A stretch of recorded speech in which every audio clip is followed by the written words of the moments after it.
hapo hapo. Tumsifu Yesu Kristo. Sasa zoezi linalofuata ni zoezi la ukataji wa keki.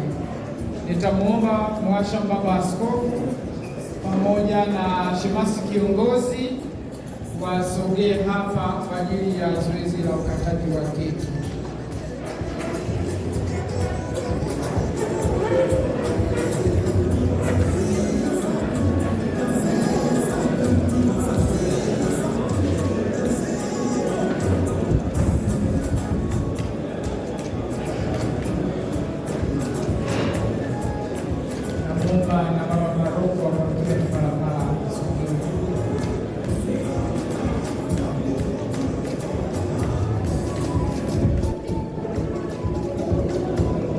Kabla ya zoezi la ukataji wa keki, nitamwomba shemasi kiongozi aweze kusomea yaliyoandikwa katika keki hiyo.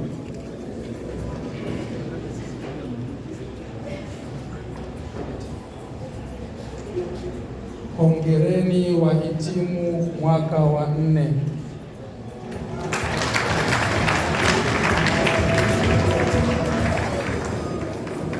Basi ni maalum kabisa kwa ajili ya wahitimu wa mwaka wa 4.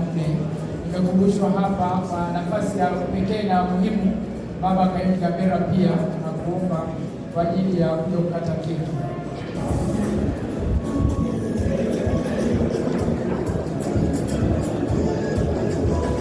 Basi naomba watashika kisu kwa pamoja, alafu tahesabu mara 3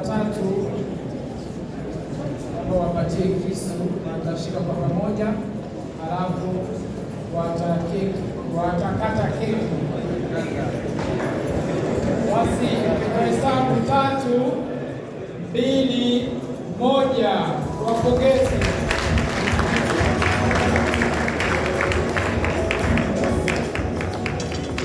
Basi tunashukuru kwa zoezi hilo. Naomba aliandaliwa kwa ajili ya katakata keki aweze kufanya shughuli hiyo.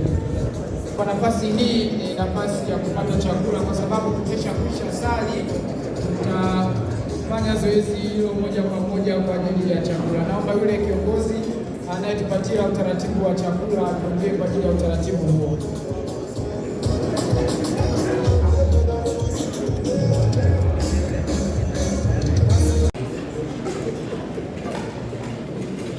Yesu Kristo. Basi wakati wa cheers, tualike kwa pamoja tuweze kusimama.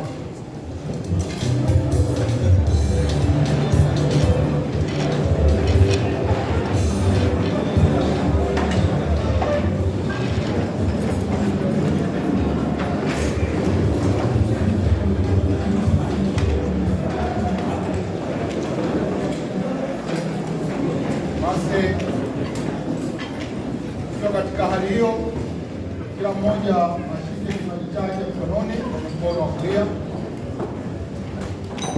Tutafanya cheers katika hatua 3. Hatua ya kwanza, tutanyoosha juu kwa ajili ya kumshukuru Mwenyezi Mungu kwa zawadi ya uhai, wito. Lakini ya pili kwa ajili ya zawadi ya mwaka wa 4, na ya mwisho kwa zawadi yetu sisi sote tuliokuwepo hapa. Kwa tukinyosha kwa pamoja, nasema cheers, tutajibu cheers. Na baada ya hapo basi, kwa rafiki yako, kwa ndugu yako, kwa mlezi, wote watakaokuwepo kwa ajili ya kuonyesha upendo. Zoezi litaendelea hapo na vijana kusikiliza kwa muziki. Basi kwa hatua ya kwanza, kwa ajili ya kumshukuru Mwenyezi Mungu kwa zawadi ya uhai na wito, cheers. Cheers. Kwa ajili ya mwaka wa 4 kwa pamoja tuseme cheers. Cheers. Ya matashi mema ambayo ni siku hii yetu, wote kwa pamoja tuseme cheers. Cheers.